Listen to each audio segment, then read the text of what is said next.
श्री परमात्मने नमः। यथार्थ गीता श्रीमद् भगवत गीता अथ षोडशो अध्यायः। योगेश्वर भगवान श्री कृष्ण के प्रश्न प्रस्तुत करने की अपनी विशिष्ट शैली है। पहले वे प्रकरण की विशेषताओं का उल्लेख करते हैं जिससे पुरुष उसकी ओर आकर्षित हों। तत्पश्चात वे उस प्रकरण को स्पष्ट करते हैं। उदाहरण के लिए कर्म को लें। उन्होंने दूसरे अध्याय में ही प्रेरणा दी कि अर्जुन कर्म कर। तीसरे अध्याय में उन्होंने इंगित किया कि निर्धारित कर्म कर। निर्धारित कर्म है क्या?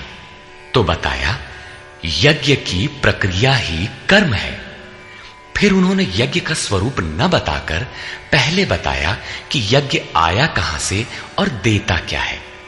चौथे अध्याय में 13-14 विधियों से यज्ञ का स्वरूप स्पष्ट किया जिसको करना कर्म है।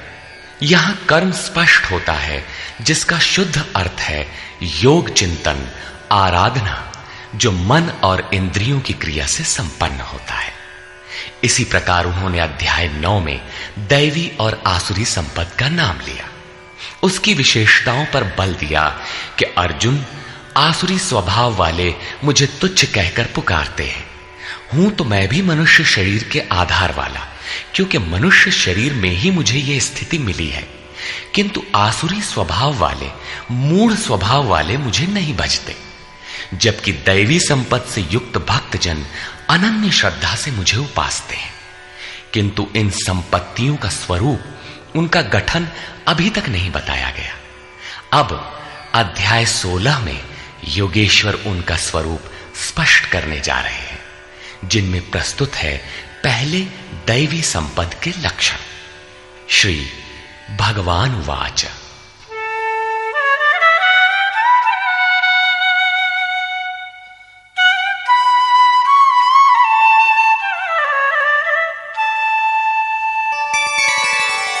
अभयं सत्व संशुद्धिर् ज्ञानयोग व्यवस्थितिः दानं दमश्च यज्ञश्च स्वाध्यायस्तप आर्जवम्।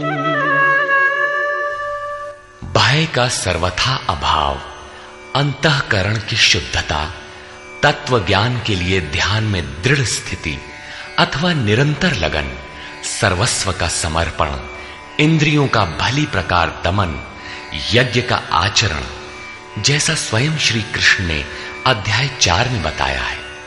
संयमाग्नि में हवन, इंद्रियाग्नि में हवन, प्राण अपान में हवन और अंत में ज्ञानाग्नि में हवन, अर्थात आराधना की प्रक्रिया जो केवल मन और इंद्रियों की अंतर क्रिया से संपन्न होती है।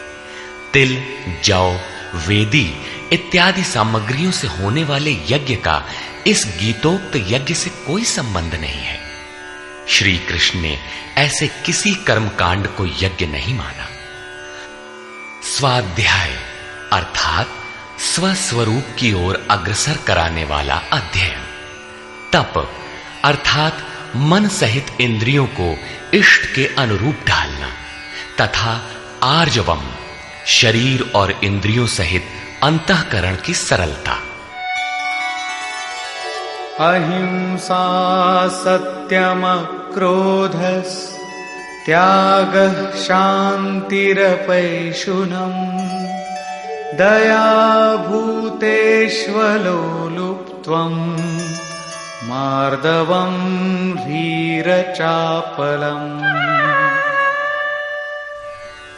अहिंसा अर्थात आत्मा का उद्धार, आत्मा को अधोगति में पहुंचाना ही हिंसा है। श्री कृष्ण कहते हैं, यदि मैं सावधान होकर कर्म में न बरतूं तो इन संपूर्ण प्रजा का हनन करने वाला और वर्ण संकर का कर्ता हूं। आत्मा का शुद्ध वर्ण है परमात्मा। उसका प्रकृति में भटकना वर्ण संकर है, आत्मा की हिंसा है, और आत्मा का उद्धार ही अहिंसा है। सत्य, सत्य का अर्थ यथार्थ और प्रिय भाषण नहीं है। आप कहते हैं ये वस्त्र हमारा है, तो क्या आप सच बोलते हैं? इससे बड़ा झूठ और क्या होगा? जब शरीर आपका नहीं है, नश्वर है, तो इसे ढांकने का वस्त्र कब आपका है? वस्तुतः सत्य का स्वरूप योगेश्वर ने स्वयं बताया है कि अर्जुन, सत्य वस्तु का तीनों कालों में कभी अभाव नहीं है। ये आत्मा ही सत्य है, यही परम सत्य है। इस सत्य पर दृष्टि रखना, क्रोध का न होना, सर्वस्व का समर्पण, शुभाशुभ कर्म फलों का त्याग, चित्त की चंचलता का सर्वथा अभाव, लक्ष्य के विपरीत निंदित कार्यों को न करना, संपूर्ण प्राणियों में दया भाव, इंद्रियों का विषयों से संयोग होने पर भी उनमें आसक्ति का अभाव, कोमलता, अपने लक्ष्य से विमुख होने में लज्जा, व्यर्थ की चेष्टाओं का अभाव तथा तेज क्षमा धृति शौचम अद्रोहो नातिमानिता भवन्ति संपदं दैवीम् अभिजातस्य भारत। तेज जो एकमात्र ईश्वर में है, उसके तेज से जो कार्य करता है, महात्मा बुद्ध की दृष्टि पड़ते ही अंगुलीमाल के विचार बदल गए। ये उस तेज का ही परिणाम था जिससे कल्याण का सृजन होता है, जो बुद्ध में था।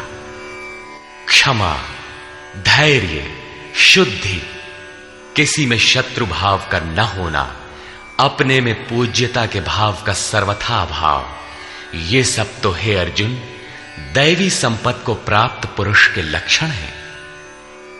इस प्रकार कुल 26 लक्षण बताए, जो सब के सब तो साधना में परिपक्व अवस्था वाले पुरुष में संभव है और आंशिक रूप में आप में भी निश्चित है, तथा आसुरी संपत्ति से आप्लावित मनुष्यों में भी ये गुण है, किंतु प्रसुप्त रहते हैं, तभी तो घोर पापी को भी कल्याण का अधिकार है। अब आसुरी संपत्ति के प्रमुख लक्षण बताते हैं।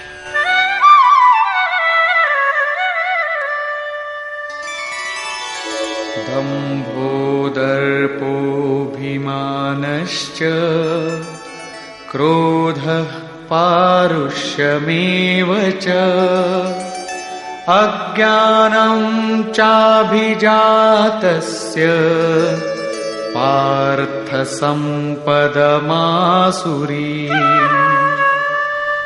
हे पार्थ, पाखंड, घमंड, अभिमान, क्रोध, कठोर वाणी और अज्ञान, ये सब आसुरी संपद को प्राप्त पुरुष के लक्षण हैं। दोनों संपदाओं का कार्य क्या है?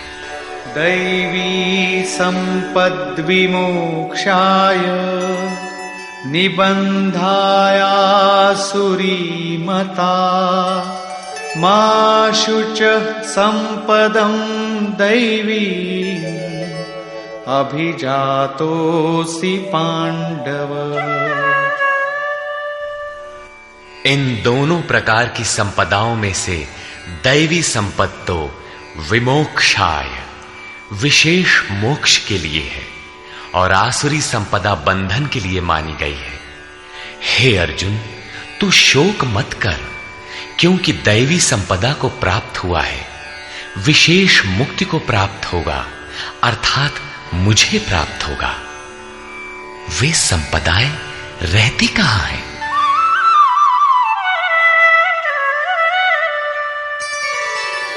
द्वौ भूतसर्गौ लोकेऽस्मिन् दैव आसुर एव च दैवो विस्तरशः प्रोक्त आसुरं पार्थ मे शृणु। हे अर्जुन, इस लोक में भूतों के स्वभाव दो प्रकार के होते हैं, देवों के जैसा और असुरों के जैसा। जब हृदय में दैवी संपद कार्य रूप ले लेती है तो मनुष्य ही देवता है, और जब आसुरी संपद का बाहुल्य हो तो मनुष्य ही असुर है। सृष्टि में ये दो ही जातियां हैं, वो चाहे अरब में पैदा हुआ हो चाहे ऑस्ट्रेलिया में, कहीं भी पैदा हुआ हो, बशर्ते है इन दो में से ही। अभी तक देवों का स्वभाव ही विस्तार से कहा गया, अब असुरों के स्वभाव को मुझसे विस्तार पूर्वक सुन।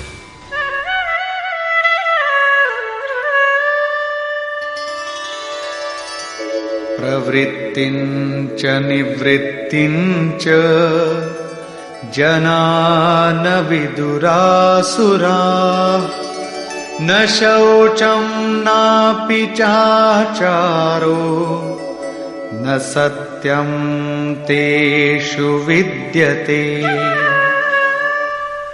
हे अर्जुन, असुर लोग कार्यम कर्म में प्रवृत्त होने और अकर्तव्य कार्य से निवृत्त होना भी नहीं जानते, इसलिए उनमें न शुद्धि रहती है, न आचरण और न सत्य ही रहता है। उन पुरुषों के विचार कैसे होते हैं? असत्यम प्रतिष्ठं ते जगदाहुरनीश्वरम् अपरस्पर संभूतं किमन्यत् काम हेतुकम्। वे आसुरी प्रकृति वाले मनुष्य कहते हैं कि जगत आश्रय रहित है, सर्वथा झूठा है और बिना ईश्वर के अपने आप स्त्री पुरुष के संयोग से उत्पन्न हुआ है, इसलिए केवल भोगों को भोगने के लिए है, इसके सिवाय और क्या है?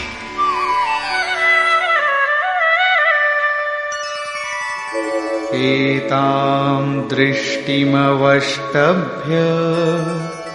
नष्टात्मानोऽल्पबुद्धयः प्रभवन्त्युग्रकर्माणः क्षयाय जगतो हिताः।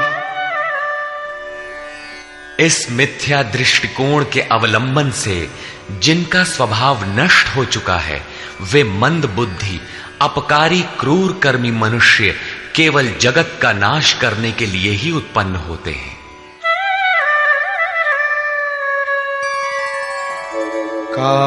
काममाश्रित्य दुष्पूरम् दम्भमानमदान्विताः मोहाद् गृहीत्वात् सद्ग्राहान् प्रवर्तन्ते शुचिव्रताः। वे मनुष्य दंभमान और मद से युक्त हुए किसी भी प्रकार पूर्ण न होने वाली कामनाओं का आश्रय लेकर अज्ञान से मिथ्या सिद्धांतों को ग्रहण करके अशुभ तथा भ्रष्ट व्रतों से युक्त हुए संसार में बरतते हैं। वे व्रत भी करते हैं किंतु भ्रष्ट हैं।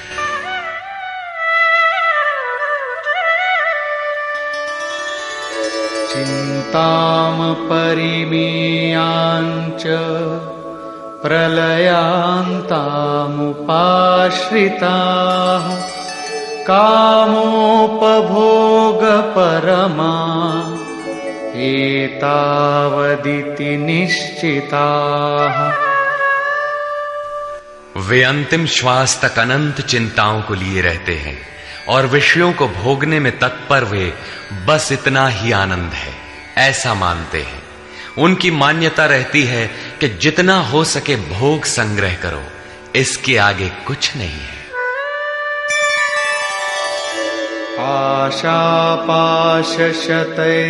आशापाशशतैर्बद्धाः कामक्रोधपरायणाः ईहन्ते कामभोगार्थम् अन्यायेनार्थसंचयान्। आशा रूपी सैकड़ों फांसियों से एक फांसी से ही लोग मर जाते हैं, यहां सैकड़ों फांसियों से बंधे हुए काम क्रोध के परायण विषय भोगों की पूर्ति के लिए वे अन्याय पूर्वक धनाधिक बहुत से पदार्थों को संग्रह करने की चेष्टा करते हैं। अतः धन के लिए वे रात दिन असामाजिक कदम उठाया करते हैं। आगे कहते हैं, इदमद्य मया लब्धम् इमं प्राप्स्ये मनोरथम् इदमस्तीदमपि मे भविष्यति पुनर्धनम्। वे सोचते हैं कि मैंने आज ये पाया है, इस मनोरथ को प्राप्त करूंगा, मेरे पास इतना धन है और फिर भी इतना हो जाएगा।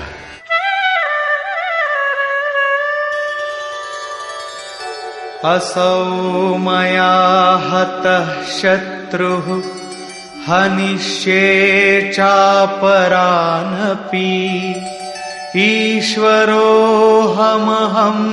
भोगी सिद्धोऽहं बलवान् सुखी। वो शत्रु मेरे द्वारा मारा गया और दूसरे शत्रुओं को भी मैं मारूंगा। मैं ही ईश्वर और ऐश्वर्य का भोगने वाला हूं। मैं ही सिद्धियों से युक्त बलवान और सुखी हूं। आढ्योऽभिजनवानस्मि कोऽन्योऽस्ति सदृशो मया यक्ष्ये दास्यामि मोदिष्य इत्यज्ञानविमोहिताः। मैं बड़ा धनी और बड़े कुटुंब वाला हूं। मेरे समान दूसरा कौन है? मैं यज्ञ करूंगा, मैं दान दूंगा, मुझे हर्ष होगा। इस प्रकार के अज्ञान से वे विशेष मोहित रहते हैं। क्या यज्ञ दान भी अज्ञान है? इस पर श्लोक 17 में स्पष्ट किया है। इतने पर भी वे नहीं रुकते, बल्कि अनेक भ्रांतियों के शिकार रहते हैं। इस पर कहते हैं,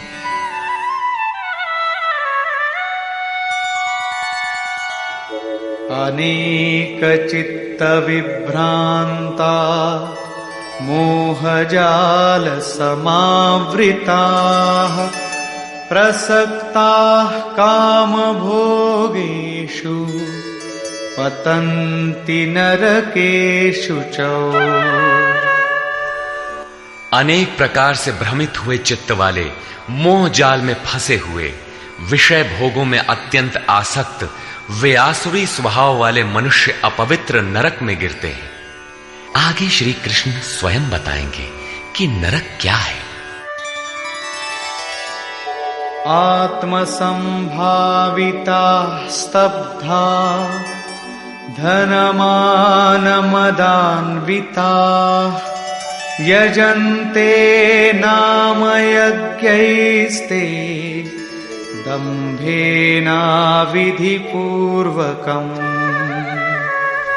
अपने आप को ही श्रेष्ठ मानने वाले, धन और मान के मद से युक्त होकर वे घमंडी मनुष्य शास्त्र विधि से रहित केवल नाम मात्र के यज्ञों द्वारा पाखंड से यजन करते हैं। क्या वही यज्ञ करते हैं जैसा श्री कृष्ण ने बताया है? नहीं, उस विधि को छोड़कर करते हैं, क्योंकि विधि योगेश्वर ने स्वयं बताया है। अध्याय 4/24, 33 तथा अध्याय 6/10 से 17 तक।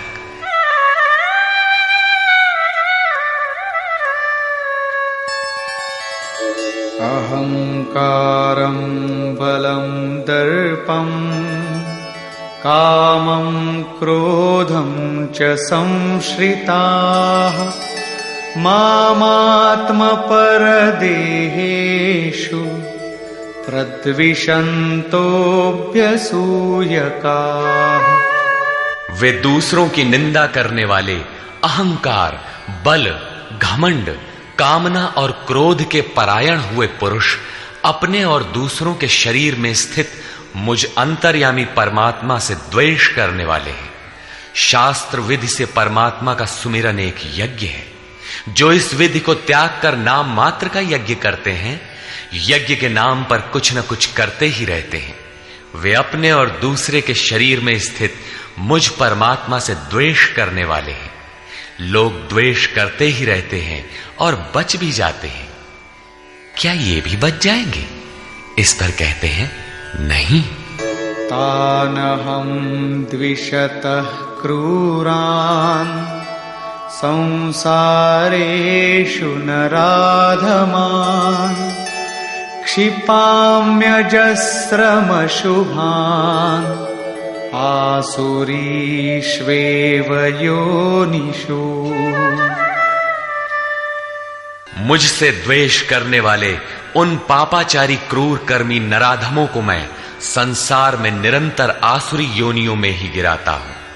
जो शास्त्र विधि को त्याग कर यजन करते हैं वे पाप योनि है, वही मनुष्यों में अधम है।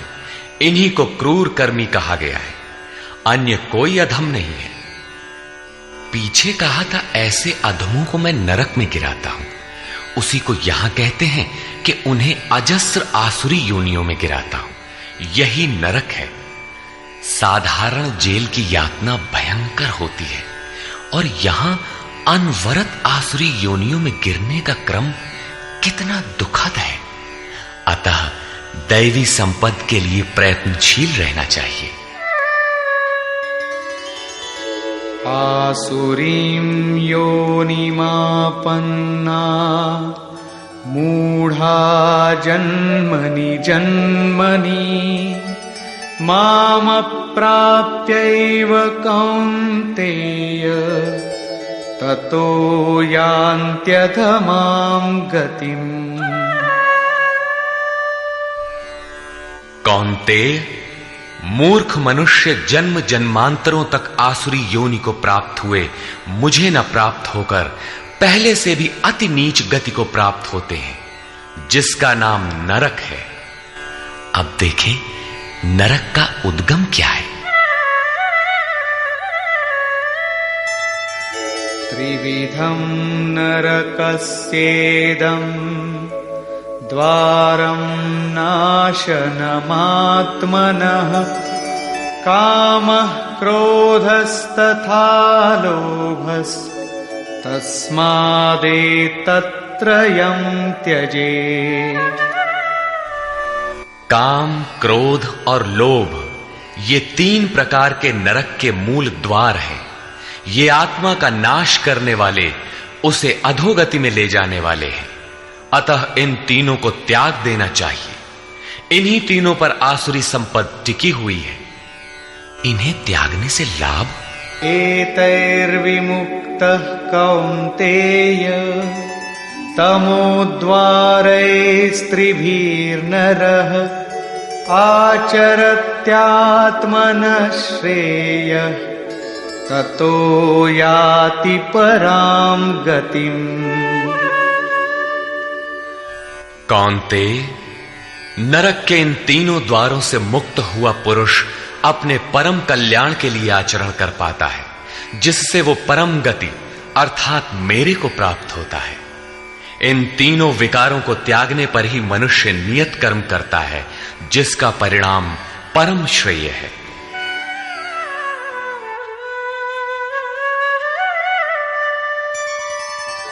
यः शास्त्रविधिमुत्सृज्य वर्तते कामकारतः न स सिद्धिमवाप्नोति न सुखं न परां गतिम्। जो पुरुष उपर्युक्त शास्त्र विधि को त्याग कर अपनी इच्छा से बरतता है, वो न सिद्धि को प्राप्त होता है, न परम गति को और न सुख को ही प्राप्त होता है। अर्थात वो शास्त्र इदम गुह्यतमम शास्त्रम, गीता स्वयं पूर्ण शास्त्र है, जिसे स्वयं श्री कृष्ण ने बताया है। तस्माच्छास्त्रं प्रमाणन्ते कार्याकार्यव्यवस्थितौ ज्ञात्वा शास्त्रविधानोक्तं कर्म कर्तुमिहार्हसि। इसलिए अर्जुन, तेरे लिए इस कर्तव्य और अकर्तव्य की व्यवस्था में कि मैं क्या करूं क्या न करूं, इसकी व्यवस्था में शास्त्र ही एक प्रमाण है। ऐसा जानकर शास्त्र विधि से नियत किए हुए कर्म को ही तुझे करना योग्य है। अध्याय 3 में भी योगेश्वर श्री कृष्ण ने नियतम कुरु कर्म त्वम, नियत कर्म पर बल दिया और बताया कि यज्ञ की प्रक्रिया ही वो नियत कर्म है और वो यज्ञ आराधना की विधि विशेष का चित्रण है जो मन का सर्वथा निरोध करके शाश्वत ब्रह्म में प्रवेश दिलाता है। यहां उन्होंने बताया कि काम, क्रोध और लोभ नरक के 3 प्रमुख द्वार हैं। इन तीनों को त्याग देने पर ही उस कर्म का अर्थात नियत कर्म का आरंभ होता है, जिसे मैंने बार बार कहा, जो परम श्रेय, परम कल्याण दिलाने वाला आचरण है। बाहर सांसारिक कार्यों में जो जितना व्यस्त है उतना ही अधिक काम, क्रोध और लोभ उसके पास सजा सजाया मिलता है। कर्म कोई ऐसी वस्तु है कि काम, क्रोध और लोभ को त्याग देने पर ही उसमें प्रवेश मिलता है, कर्म आचरण में ढल पाता है। जो उस विधि को त्याग कर अपनी इच्छा से आचरण करता है उसके लिए सुख सिद्धि अथवा परम गति कुछ भी नहीं है। अब कर्तव्य और अकर्तव्य की व्यवस्था में शास्त्र ही एकमात्र प्रमाण है। अतः शास्त्र विधि के ही अनुसार तुझे कर्म करना उचित है और वो शास्त्र है गीता।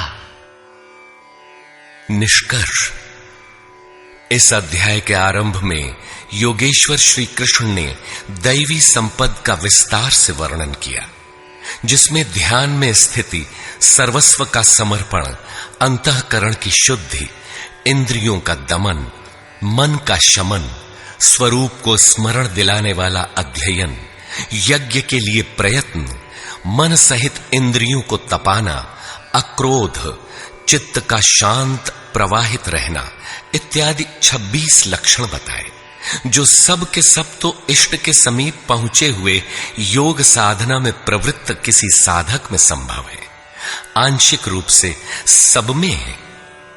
तदनंतर उन्होंने आसुरी संपद में प्रधान 4-6 विकारों का नाम लिया, जैसे अभिमान, दंभ, कठोरता, अज्ञान इत्यादि, और अंत में निर्णय दिया कि अर्जुन, दैवी संपत्तो विमोक्षाय, पूर्ण निवृत्ति के लिए है, परम पद की प्राप्ति के लिए है, और आसुरी संपद बंधन और अधोगति के लिए है।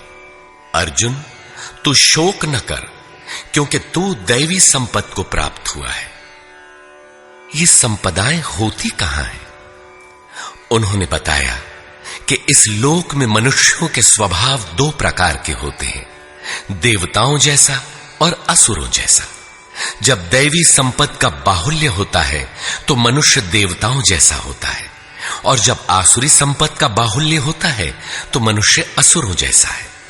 सृष्टि में बस मनुष्यों की 2 ही जाति हैं, चाहे वह कहीं पैदा हुआ हो, कुछ भी कहलाता हो। तत्पश्चात उन्होंने आसुरी स्वभाव वाले मनुष्यों के लक्षणों का विस्तार से उल्लेख किया। आसुरी संपत्ति को प्राप्त पुरुष कर्तव्य कर्म में प्रवृत्त होना नहीं जानता और अकर्तव्य कर्म से निवृत्त होना नहीं जानता। वह कर्म में जब प्रवृत्त ही नहीं हुआ तो न उसमें सत्य होता है, न शुद्धि और न आचरण ही होता है। उसके विचार में जगत आश्रय रहित, बिना ईश्वर के, अपने आप स्त्री पुरुष के संयोग से उत्पन्न हुआ है। अतः केवल भोग भोगने के लिए है, इससे आगे क्या है? यह विचार कृष्ण काल में भी था, सदैव रहा है। केवल चार्वाक ने कहा हो ऐसी बात नहीं है। जब तक जनमानस में दैवी आसुरी संपत्ति का उतार चढ़ाव है तब तक रहेगा। श्री कृष्ण कहते हैं, वे मंद बुद्धि वाले पुरुष सबका अहित अर्थात कल्याण का नाश करने के लिए ही जगत में पैदा होते हैं। वे कहते हैं, मेरे द्वारा यह शत्रु मारा गया, उसे मारूंगा। इस प्रकार अर्जुन, काम क्रोध के आश्रित वे पुरुष शत्रुओं को नहीं मारते, बल्कि अपने और दूसरों के शरीर में स्थित मुझ परमात्मा से द्वेष करने वाले हैं। तो क्या अर्जुन ने प्रण करके जयद्रथादि को मारा? यदि मारता है तो आसुरी संपद वाला है, उन परमात्मा से द्वेष करने वाला है। जबकि अर्जुन को श्री कृष्ण ने स्पष्ट कहा कि तू दैवी संपत्ति को प्राप्त हुआ है, शोक मत कर। यहां भी स्पष्ट हुआ कि ईश्वर का निवास सबके हृदय देश में है। स्मरण रखना चाहिए कि कोई तुम्हें सतत देख रहा है, अतः सदैव शास्त्र निर्दिष्ट क्रिया का ही आचरण करना चाहिए, अन्यथा दंड प्रस्तुत है। योगेश्वर श्री कृष्ण ने पुनः कहा कि आसुरी स्वभाव वाले क्रूर मनुष्यों को मैं बारंबार नरक में गिराता हूं। नरक का स्वरूप क्या है? तो बताया, बारंबार नीच अधम योनियों में गिरना एक दूसरे का पर्याय है। यही नरक का स्वरूप है। काम, क्रोध और लोभ नरक के 3 मूल द्वार हैं। इन तीनों पर ही आसुरी संपत्ति टिकी हुई है। इन तीनों को त्याग देने पर ही उस कर्म का आरंभ होता है जिसे मैंने बार बार बताया है। सिद्ध है कि कर्म कोई ऐसी वस्तु है जिसका आरंभ काम, क्रोध और लोभ को त्याग देने पर ही होता है। सांसारिक कार्यों में मर्यादित ढंग से सामाजिक व्यवस्थाओं का निर्वाह करने में भी जो जितने व्यस्त हैं, काम, क्रोध और लोभ उनके पास उतने ही अधिक सजे सजाए मिलते हैं। वस्तुतः इन तीनों को त्याग देने पर ही परम में प्रवेश दिलाने वाले निर्धारित कर्म में प्रवेश मिलता है। इसलिए मैं क्या करूं, क्या न करूं, इस कर्तव्य और अकर्तव्य की व्यवस्था में शास्त्र ही प्रमाण है। कौन सा शास्त्र? यही गीता शास्त्र। किमन्ययी शास्त्र विस्तरई। इसलिए इस शास्त्र द्वारा निर्धारित किए हुए कर्म विशेष अर्थात यज्ञार्थ कर्म को ही तू कर। इस अध्याय में योगेश्वर श्री कृष्ण ने दैवी और आसुरी दोनों संपदाओं का विस्तार से वर्णन किया। उनका स्थान मानव हृदय बताया, उनका फल बताया। अतः ओम तत्सदिति श्रीमद्भगवद गीता सूपनिषत्सु ब्रह्म विद्यायाम योग शास्त्रे श्री कृष्णार्जुन संवादे दैवासुर संपद विभाग योगो नाम षोडशो अध्याय। इस प्रकार स्वामी अड़गड़ानंद कृत श्रीमद् भगवद गीता के भाष्य यथार्थ गीता का 16वां अध्याय पूर्ण होता है। हरि ओम तत्सत।